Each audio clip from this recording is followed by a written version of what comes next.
Hola, mi nombre es Samuel, pastor de Nova. Muchísimas gracias por darle clic a este video. En verdad agradezco a Dios la oportunidad de poder compartir este mensaje contigo. Antes de continuar el video, déjame recordarte de algo súper rápido.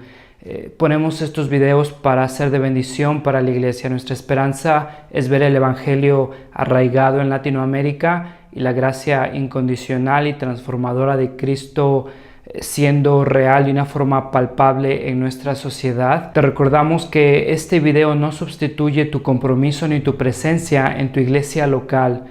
Creemos que el evangelio forma parte integral de la vida en comunidad y de hecho el evangelio se refleja viviendo en comunidad, y es ahí donde vemos que nos perdonamos unos a otros, nos animamos unos a otros, nos exhortamos unos a otros, nos amamos unos a otros. Entonces ponemos estos videos con la esperanza de seguir anunciando el evangelio, pero también recordándote, invitándote a formar parte de una iglesia. Si no tienes una iglesia local, te recomendamos recursos como Coalición por el Evangelio, Iglered, el directorio de Acts 29. Ahí hay iglesias cristocéntricas con sana doctrina, con predicación expositiva. Te animamos a formar parte de una iglesia, a comprometerte con una iglesia, a ser de bendición para tu liderazgo y para la iglesia local en la ciudad donde estés. Esperamos que esta predicación sea de bendición para tu vida. Anhelamos que el evangelio siga transformando nuestra cultura, nuestro país, Latinoamérica, y te invitamos a seguir orando con nosotros para que el evangelio de Cristo, su gracia, siga transformando nuestros corazones, siga transformando nuestras iglesias, sigamos plantando iglesias y el nombre de Cristo siga siendo atesorado, amado y proclamado. Muchísimas gracias por darnos la oportunidad de compartir este mensaje contigo. Esperamos que te sea de bendición y gloria a Dios. Estamos en la serie de nuestro corazón, nuestras riquezas y Jesús, y queremos ver diferentes encuentros que Jesús tiene con diferentes personas y cómo su reacción, la reacción de estas personas es diferente, y entonces todo tiene que ver con su corazón y cómo ellos atesoran lo que ellos piensan que es su tesoro. Y muchas de estas personas, o todas, cada una de estas personas está delante de Jesús. Hoy vamos a ver Lucas 12.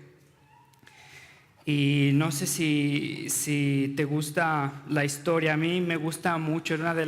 Yo reprobaba química, matemáticas, álgebra, pero la historia era medio ñoño, me gustaba mucho. Y una de las historias que te quiero contar esta mañana, en el año 285, el Imperio Romano se había extendido tan grande que era incapaz incluso de crecer más, de soportar otra capital, otra ciudad. Entonces el emperador que estaba en ese entonces dividió el Imperio Romano este-oeste. El imperio del este es el Imperio Bizantino, lo que después se convertiría en Constantinopla. El imperio del oeste es el imperio donde Roma estaba. Después, en el año 746, Roma cae, iniciando la Edad Oscura. Cae por los visigotos, por el asedio de los vikingos. Después pasamos hasta el siglo XV y el imperio bizantino sigue debilitado, pero sigue, y entonces los otomanes empiezan a asediar al imperio desde el este, al imperio romano, lo que quedaba del imperio romano. Y entonces la historia que te quiero contar es en este contexto. Entonces, en el año 1452, en el siglo XV, ya el imperio bizantino estaba debilitado, pero se mantenía fuerte. Los otomanes seguían atacando esa ciudad. Y entonces Orbán era construía armas, era un inventor de armas. Y entonces Orbán estaba dentro de este imperio bizantino. Y entonces Orbán perfecciona el cañón. Ya la pólvora ya había existido, ya la habían inventado, pero lo que hace Orbán es perfecciona el cañón, y entonces le presenta a Constantino, le presenta lo que para él es la forma perfecta del cañón. Tenía 8 metros de largo, 20 centímetros de grosor en sus paredes, metal de 20 centímetros y una boca de 76 centímetros de ancho. Y entonces se lo presenta y le dice: mira, los otomanes tienen arcos, tienen caballos, pero nosotros tenemos este cañón. Si me dejas hacer más cañones como este, te aseguro que nuestro imperio va a sobrevivir. déjame reproducir más cañones de estos, déjame invertir en más cañones de estos y te aseguro que nuestro imperio va a sobrevivir. Constantino se ríe de él. Constantino piensa que es un desperdicio de recursos, de tiempo. Lo que hace Orbán es vender presentárselo al emperador otomán. Le presenta este cañón. El emperador otomán lo agarra y entonces un día, a principios de mayo, el emperador otomán agarra el cañón, lo apunta a una de las partes más gruesas de la pared de la ciudad y entonces ahí prende el cañón y empieza a apuntar día y noche. Por 50 días empieza a apuntar el cañón, día y noche empieza a apuntar a esa pared para debilitarla. 50 días tarda, la pared era tan gruesa que tarda 50 días en penetrar, en hacer un hoyo. Y entonces a finales de mayo, después de un mes, el imperio bizantino cae, el imperio romano deja de ser. Y cuando nosotros vemos esta historia, no sé si te pasa, pero una de las cosas que me gusta cuando leo historia es tal vez ponerme en el lugar de esas personas y decir, ¿qué hubiera hecho yo? ¿Qué hubiera hecho yo en el lugar de Carlomagno, en el lugar de Alejandro? ¿Qué hubiera hecho yo en este lugar? ¿Qué hubiera hecho yo si fuera Constantino? Si alguien me presentara la oportunidad tal vez de este cañón y con este cañón tu reino va a sobrevivir, tendría la sagacidad, la sabiduría de invertir donde debo de invertir. No sé si han escuchado de MySpace. MySpace lo usábamos, era Messenger cuando estaba en secundaria. MySpace estaba muy grande. Facebook lo trata Zuckerberg trata de vender lo que era Facebook en ese entonces a MySpace, pero MySpace se ríe de Facebook, dice, ¿ustedes qué onda? Nadie los conoce. MySpace deja de desaparecer y Facebook se convierte en el monstruo que es ahora. Zuckerberg le estaba ofreciendo una fracción de lo que es ahora y el dueño de MySpace no puede ver más allá, no puede ver la oportunidad. No sé si han escuchado de Blockbuster. Los viejos como yo nos acordamos todavía, incluso cuando manejábamos aquí hasta arriba, todavía estaba Blockbuster, ya no existe. Hace 10 años Netflix le ofrece a Blockbuster que comprara Netflix a una fracción ridícula. Blockbuster estaba en la cima de lo que era, se ríe de Netflix, Blockbuster deja de ser y Netflix se convierte en lo que es. Si tuvieras una oportunidad así, una situación así, si estuvieras en los zapatos de Constantino, en los zapatos o del liderazgo ejecutivo de Blockbuster, de MySpace, ¿qué harías? ¿Tendrías la sagacidad de tomar una decisión buena? ¿O serías tan miope para aferrarte a la seguridad que tienes en ese momento? Te diría, desgraciadamente, muchos de nosotros nos vemos reflejados en Lucas 12 y muchos de nosotros presentamos esa miopía que el hombre rico presenta. Y entonces ya la leímos. Fíjate, ve conmigo al versículo 13.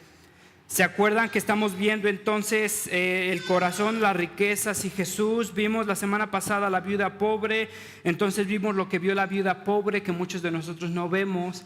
Cuando no tenemos nada nos damos cuenta que Cristo es suficiente. Incluso nos dimos cuenta del peligro de hablar de las riquezas desde el púlpito en un contexto donde se ha abusado de este tema, se ha predicado el evangelio de la prosperidad y se atesoran más las cosas que a Cristo. Pero Cristo habla más del dinero que del infierno, que de la salvación, que del cielo. Entonces empieza a hablar y empieza en el versículo 13. Jesús está hablando con la gente que lo seguía, con los discípulos, y en el versículo 13 aparece un hombre, dice: Maestro, dile a mi hermano que comparta la herencia conmigo. Dile a mi hermano que comparta la herencia conmigo. Había un problema familiar. Seguramente este hermano era el menor. Al hermano mayor se le daba la mayoría de la herencia. Y entonces el hermano mayor tenía la mayoría de la herencia, a los hermanos menores se les daba parte de esa herencia. Seguramente este era uno de los hermanos menores inconformes con lo que se le había dado como herencia. Entonces este hermano quería más, o tal vez no se le había dado nada, tal vez el hermano mayor agarró todo, no le dio nada a él. Sin embargo, vemos que este hermano quiere que Jesús le resuelva el problema. Y maestro, dile a mi hermano que comparta la herencia conmigo. Vemos incluso cómo Jesús le responde y va más allá, quiere averiguar qué hay en su corazón. Hombre, versículo 14, replicó Jesús: ¿quién me nombró a mí juez o árbitro entre ustedes? Tengan cuidado, advirtió a la gente, absténganse de toda avaricia. La vida de una persona no depende de la abundancia de sus bienes. Tengan cuidado. En otras palabras, aguas. Cuídense. Es cuando alguien está caminando contigo en la banqueta y está platicando contigo y no ve que hay una zanja abierta o hay un hoyo o hay desechos de perro tal vez, y entonces tú una reacción es decirle: aguas, cuídate, pon atención. Entonces es lo que Jesús está diciendo. Tengan cuidado, advirtió a la gente, absténganse de toda avaricia. ¿Se acuerdan incluso en Efesios cómo habíamos dicho que significaba avaricia? Literalmente es quiero más. Es esa persona incapaz de estar satisfecho, constantemente quiero más. Absténganse de toda avaricia. La vida de una persona no depende de la abundancia de sus bienes. Y entonces fíjate que le está diciendo, no está tratando de resolver el problema familiar que tiene este hombre, sino está hablando a su corazón. Él está diciendo: mira, cuídate de toda avaricia y date cuenta que la vida es mucho más allá de lo que tú tienes, de tus bienes. La avaricia da como resultado, o más bien la insatisfacción, es el hijo ilegítimo de la avaricia. Cuando nosotros estamos insatisfechos, cuando nosotros no estamos satisfechos en lo que tenemos, entonces es cuando nosotros nos estamos convirtiendo en personas avaras, en personas que pensamos que lo que estamos a punto de comprar nos va a satisfacer. ¿No les ha pasado tal vez con el iPhone 10, con el iPhone 9, con el iPhone 8, 7, 6? No sé si les pasa cada vez que ven un iPhone o cualquier otro teléfono, que lo ven los anuncios y ven, tal vez les ofrecen algo que no tenía antes o que no tienen en ese teléfono. Y entonces piensan que si llegaran a tener ese teléfono, que si llegaran a tener, no sé, esos zapatos, que si llegaran a tener esa casa, que si llegaran a tener esto, lo otro, cuando nuestros corazones no están satisfechos, es cuando empezamos a pensar que otra cosa nos va a satisfacer. John D. Rockefeller, ¿has escuchado de los Rockefeller? Esta persona amasó una fortuna con el petróleo, llegó a amasar $400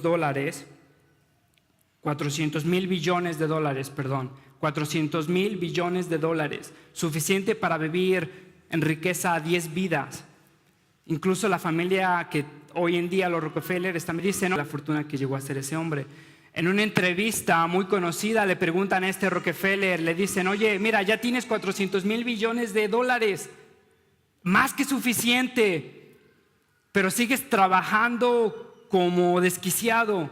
¿Hasta cuándo crees que sea suficiente? Y la respuesta famosísima de Rockefeller: solo $1 más, solo $1 más. Y es lo que siempre decía cada vez que le preguntaban: solo un poco más. Este hombre tenía lo suficiente para vivir a plenitud, más de lo que podía gastar en su vida. Sin embargo, le preguntan: ¿hasta dónde es suficiente? ¿Hasta cuándo es suficiente? Solo un poco más. ¿Te acuerdas que la semana pasada vimos que el problema de la avaricia no solamente es para las personas que tienen mucho, sino para las personas también que no tienen nada? Que entonces avaricia, ¿se acuerdan que dijimos que es aferrarnos a lo temporal, haciendo de un lado lo eterno? Avaricia es aferrarse a lo temporal, haciendo a un lado lo eterno. Avaricia es aferrarse a lo temporal, haciendo a un lado lo eterno. Esta mujer viuda se aferró a lo eterno, haciendo a un lado lo temporal, vamos a ver la reacción de este hombre aferrándose a lo temporal, haciendo a un lado lo eterno. Y entonces, fíjate que Jesús advierte a este hombre y aprovecha para advertirle a la demás gente: tengan cuidado, absténganse de toda avaricia. Y ponte a pensar en esto, incluso algo interesante. Este hombre llega e interrumpe la plática que Jesús tenía, porque Jesús estaba platicando con sus discípulos y con la gente que lo estaba siguiendo. Y este hombre de pronto aparece. Fíjate lo que Jesús estaba platicando, de lo que estaba hablando en el versículo 4 de ese capítulo. En el versículo 4 dice: a ustedes, mis amigos, les digo que no teman a los que matan al cuerpo, pero después no pueden hacer más. Les voy a enseñar más bien a quién deben temer. Teman a que después de dar muerte tiene poder para echarlos al infierno. Esto es de lo que estaba hablando de la eternidad, de una realidad mucho más grande.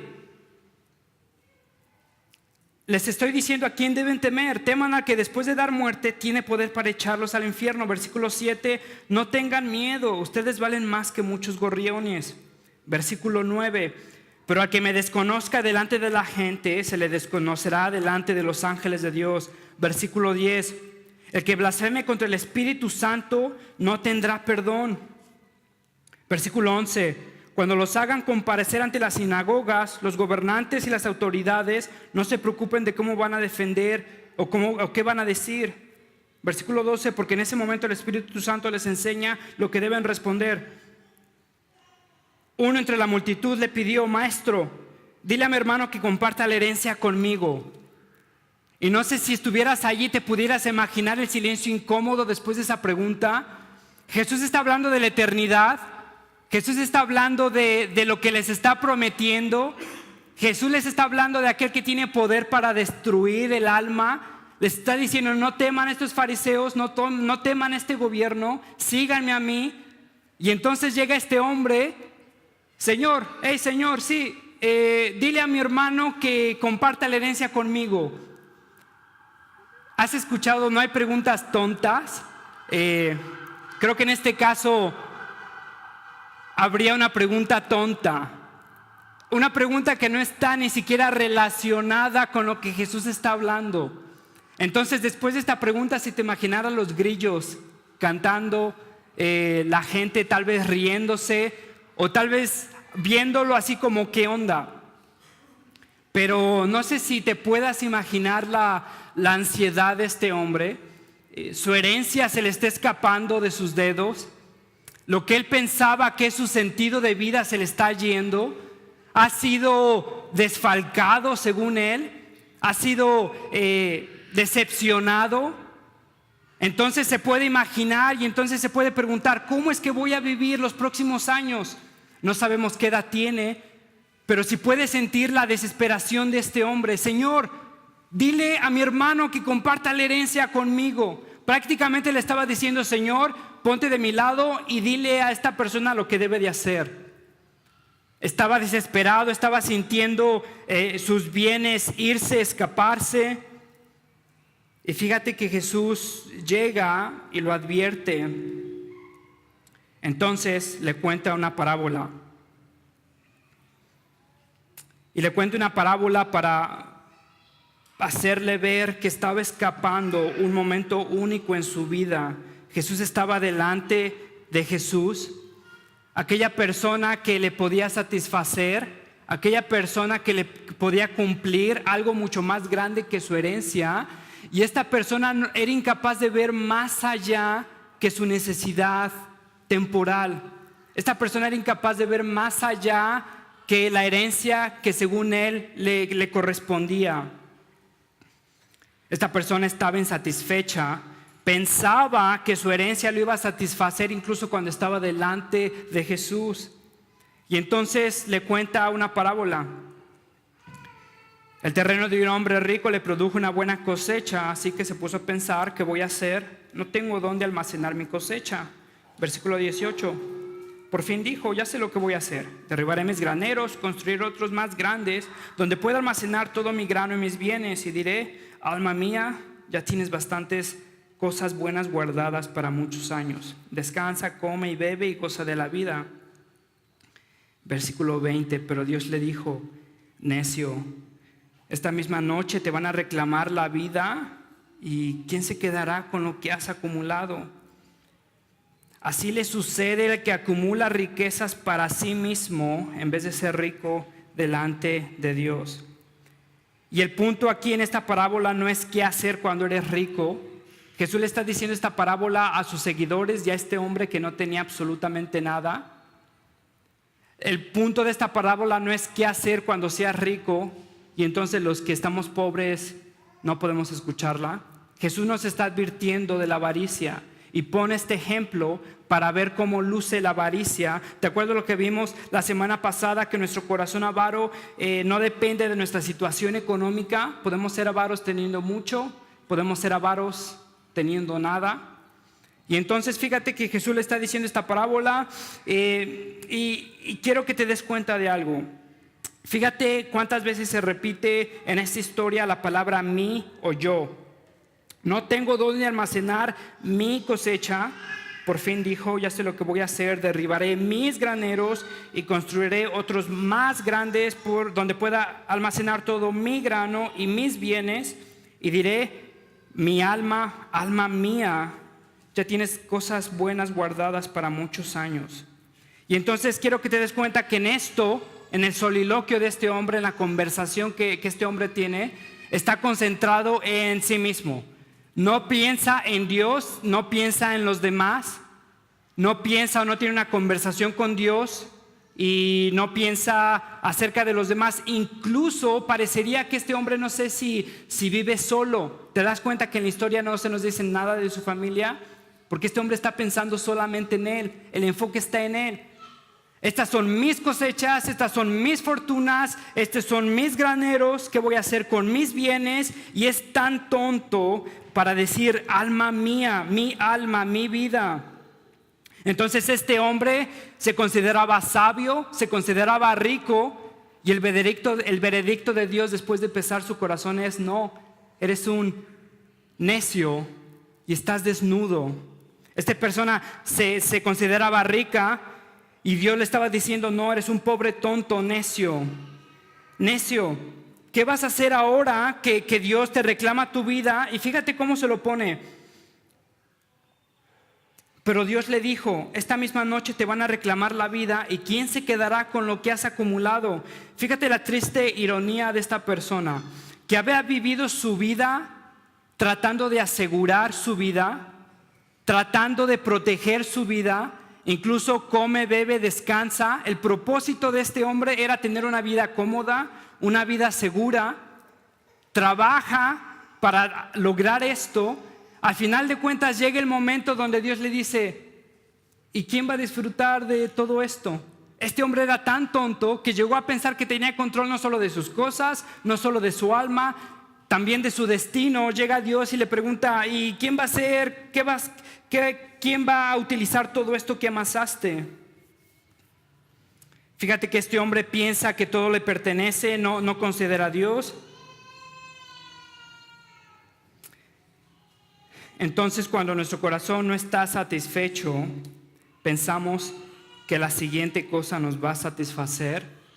Pensamos que el siguiente trabajo nos va a satisfacer, que un mejor sueldo nos va a satisfacer, que un mejor coche nos va a satisfacer. Estoy seguro que has experimentado: después de un mes te aburre tu celular, después de un mes te aburre tu coche, después de un mes te aburre tu casa, después de un mes te aburren esos zapatos, esa playera, lo que pensaste que en ese momento te iba a satisfacer. Incluso si no lo tienes, piensas que te vas a morir. ¿Lo has sentido? Yo lo he sentido.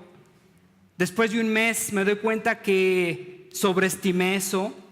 Este hombre se aferra a sus posesiones. Greg Easterbrook, un columnista en Estados Unidos del Washington Post, fíjate lo que dice, es un comentarista americano de la sociedad de Estados Unidos. Fíjate lo que dice en su libro La paradoja del progreso. El aumento increíble de los estándares de vida para la mayoría de los americanos y europeos los ha hecho más ricos, más sanos y más cómodos. con un sentir cada vez más fuertes de libertad y autonomía. Todo esto rodeados de montones cada vez más grandes de cosas. Fíjate lo que está diciendo él, un americano.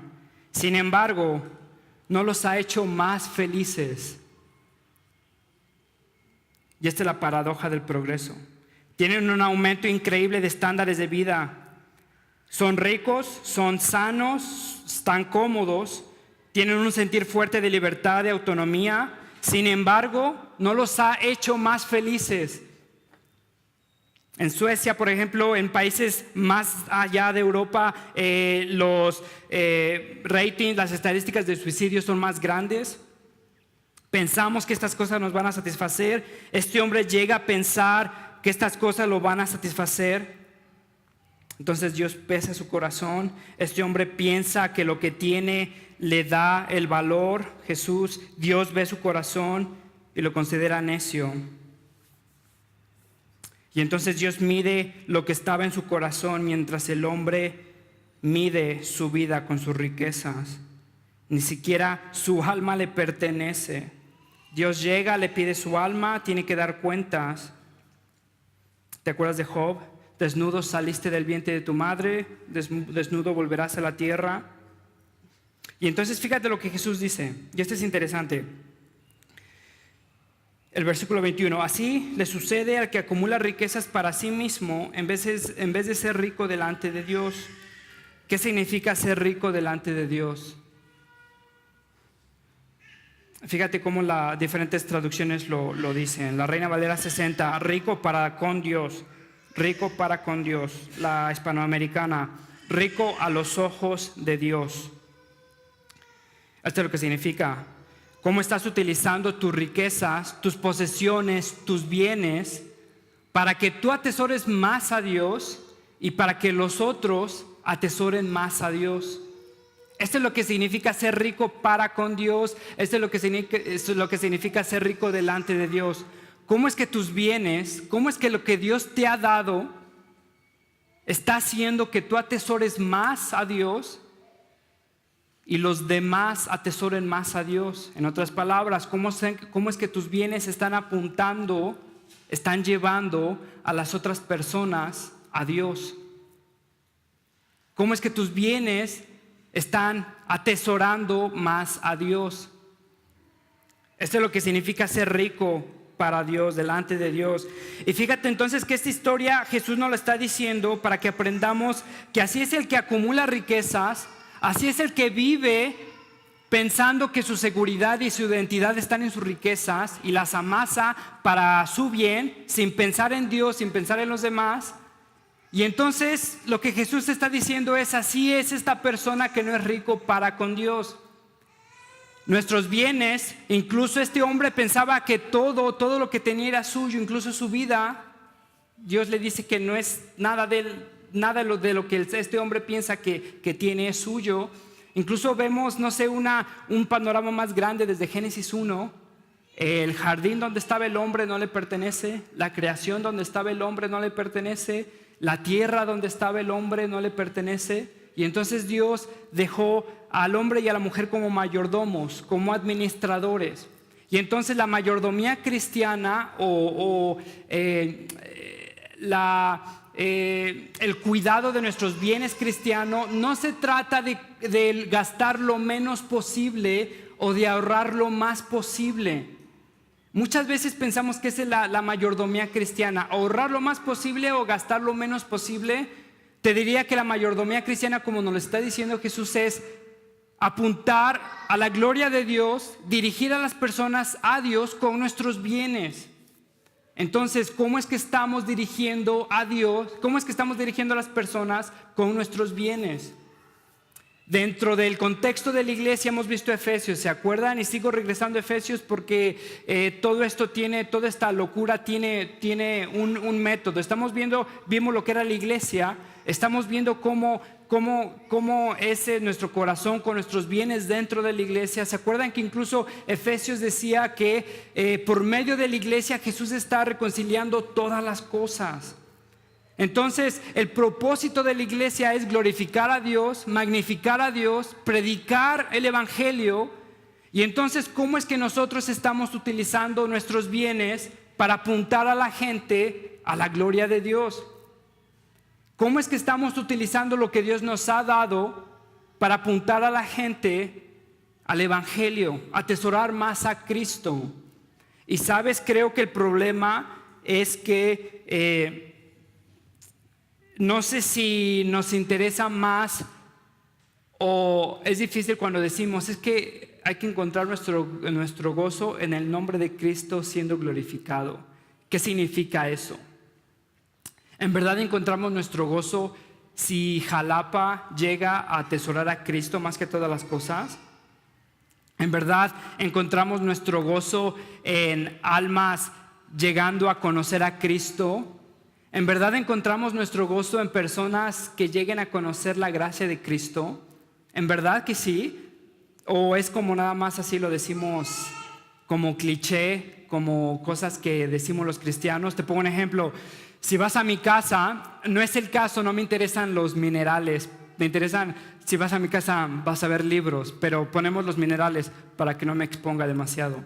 Pero si vas a mi casa y pon tú que colecciono minerales, que me obsesionan los minerales, que me apasionan los minerales, y te invito a mi casa y en el camino estamos en el coche y me preguntas de mi familia y te digo, pues mira, la verdad que amo mucho a mis hijos, a mi esposa, son mi todo, son mi tesoro y moriría por ellos. O sea, los amo, la verdad que Dios ha sido muy bueno en dármelos. Y entonces vas conmigo en el coche y te digo eso y entonces, pues este hombre pues aprecia a su familia, ¿no? Llegas a mi casa y te empiezo a hablar de mi colección, te paso a mi estudio y te empiezo a mostrar mi colección de minerales. Y te muestro un onix, no sé si son valiosos o no, pero te muestro un onix y te digo, mira, este onix es rarísimo, hay 3 o 4 en el país nada más, y mira, tiene estas características y tiene estas estadísticas y se utiliza así, y tuve que ahorrar muchísimo para conseguirlo, y tuve que entrar a un betting, a una de esas donde pones dinero y levantas la banderita, y por fin lo conseguí. Pero mira, nada se compara a este otro. Este es un cuarzo australiano y este cuarzo, mira cómo refleja la luz, y te digo sus características. Y entonces ahí en medio de eso te aburro y tus ojos empiezan a divagar en mi casa y te das cuenta que en mi casa hay un montón de goteras, que en mi casa las paredes están cuarteadas, que hay muchísima humedad, que tal vez las paredes están cayendo y llegas a ver una sombra, no hay luz, mi casa está muy oscura, me preguntas y digo, es que no me alcanzó tal vez para la luz de este mes. Y llegas a ver una sombra en la esquina y ves a personas que se alcanzan a mover y te das cuenta que tal vez son mis hijos y están flacos, están sucios y están sin bañar. Si vas a mi casa los vas a ver así, pero no es por eso, no es por eso. Pero imagínate que estén así todos flaquitos, sucios, hambrientos. ¿Me llegas a creer lo que te dije al principio? Que mi gozo es mi familia, que mi amor por mi familia está ahí, que Dios ha sido muy bueno con mi familia y que los amo y que los atesoro. ¿Me creerías? Cuando Jesús entonces dice, así sucede el que acumula las riquezas para sí mismo en vez de ser rico, y después más abajo dice, donde está tu corazón o donde está tu tesoro, está tu corazón. Entonces, ¿por qué es más fácil para nosotros gastar en nuestra seguridad, en nuestra identidad, en nuestro placer, en nuestra comodidad? Y seguimos diciendo como cristianos que nuestro gozo está en la gloria de Dios siendo exaltada en Jalapa. ¿Sí te das cuenta?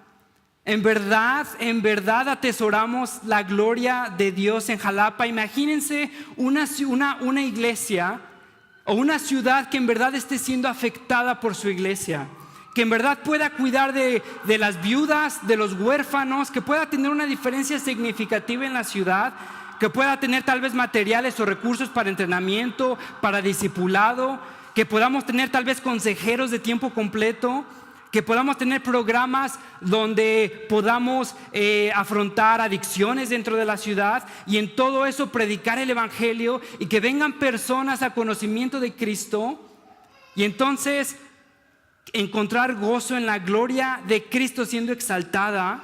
¿En verdad nuestro gozo está allí o están en cuarzos y en minerales?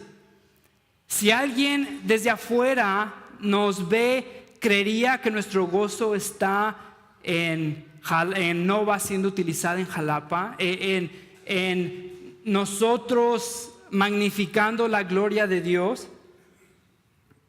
¿Nos creerían? Así sucede al que acumula riquezas para sí mismo en vez de ser rico delante de Dios.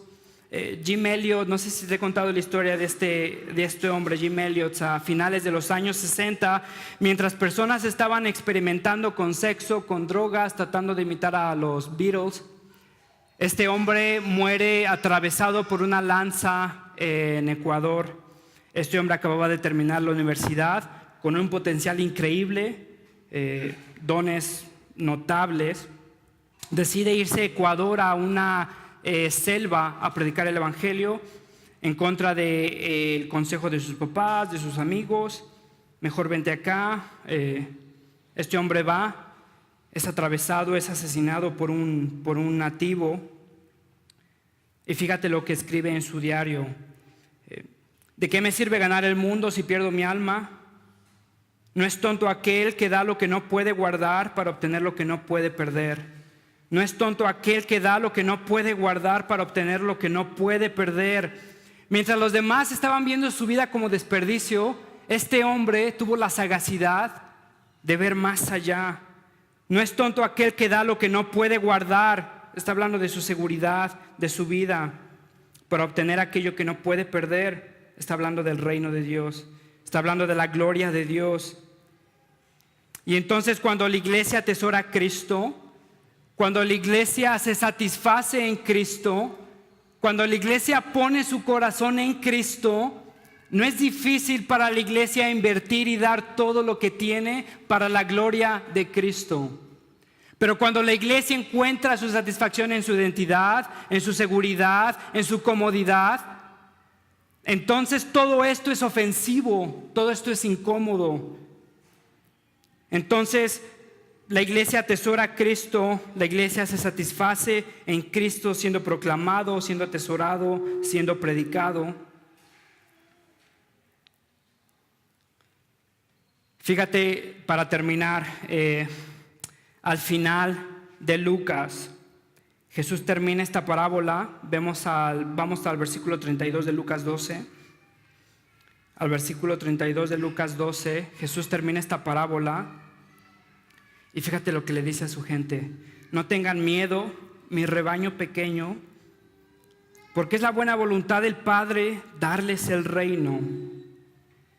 Vendan sus bienes y den a los pobres, provéanse de bolsas que no se desgasten, acumulen un tesoro inagotable en el cielo, donde no hay ladrón que aceche ni polilla que destruye, pues donde tengan ustedes su corazón, allí estará también. Donde tengan ustedes su tesoro, allí también estará su corazón. Este reino ha sido diagnosticado como perecedero y Jesús nos está diciendo: donde tengan su tesoro, allí también está su corazón. Otra vez el versículo 32: no tengan miedo, mi rebaño pequeño, porque es la buena voluntad del Padre darles el reino. Cristo le promete el reino. ¿Se acuerdan otra vez Efesios? Con la herencia gloriosa en Cristo Jesús. Cristo le ofrece el reino a personas como nosotros, a personas avaras, a personas incrédulas, a personas idólatras. Y entonces fíjate lo que te está diciendo: ustedes idólatras, ustedes fornicarios, ustedes sin fe, ustedes engañadores, para ustedes es el reino. No tengan miedo, mi rebaño pequeño, porque es la buena voluntad del Padre darles el reino. ¿Se dan cuenta? Cristo ya les prometió el reino, Cristo ya les dio todo lo que tenían, y ahora entonces la iglesia cree que nosotros tenemos a Cristo, o creemos que nuestra satisfacción está en lo que tenemos. Ya se nos prometió el reino, ya se nos prometió lo que no podíamos conseguir. Y entonces se nos dice: la voluntad del Padre es darles el reino. Confíen en mí, vendan sus bienes y den a los pobres, provéanse de bolsas que no se desgasten. 2 Corintios 8:9. Ya conocen la gracia de nuestro Señor Jesucristo, que aunque era rico, por causa de ustedes se hizo pobre, para que mediante su pobreza ustedes llegaran a ser ricos. ¿Sí te das cuenta de eso? Que con su sangre Cristo compró personas avaras como nosotros, sabiendo que somos avaros como sabemos y solo nosotros sabemos que lo somos. Ya conocen la gracia de nuestro Señor Jesucristo, que aunque era rico, por causa de ustedes se hizo pobre, para que mediante su pobreza ustedes llegaran a ser ricos. ¿En verdad creemos que Cristo es suficiente? ¿En verdad creemos que Cristo es mejor que la seguridad y la identidad que nos prometen estas cosas que al final van a dejar de ser? ¿Te acuerdas lo que es avaricia? Aferrarte a lo temporal haciendo de un lado lo eterno. Avaricia es aferrarte a lo temporal haciendo de un lado lo eterno. Si tuvieras esa oportunidad de invertir en el futuro, si tuvieras esa oportunidad de no perder tu fortuna, invertirla en algo muchísimo más precioso y más glorioso que tu seguridad, que tu identidad, ¿tendrías la sagacidad de hacerlo? ¿Serías un Constantino, un MySpace, un Blockbuster? Y entonces déjame recordarte el Evangelio otra vez. No tengan miedo, mi rebaño pequeño, le está hablando a su iglesia. Porque es la buena voluntad del Padre darles el reino a costas de la muerte de su Hijo, desnudando a su Hijo, empobreciendo a su Hijo. Y entonces solo aquel que está satisfecho en Cristo puede vender sus bienes y dárselo a los pobres, proveerse de bolsas que no se desgasten, acumulando un tesoro inagotable en el cielo, donde no hay ladrón que aceche ni polilla que destruya, donde no hay hermanos, donde no hay nada que nos puedan quitar lo que tenemos, porque donde está nuestro tesoro, ahí está nuestro corazón. Señor, te ruego, mi Dios, que esta mañana, Padre, podamos ser movidos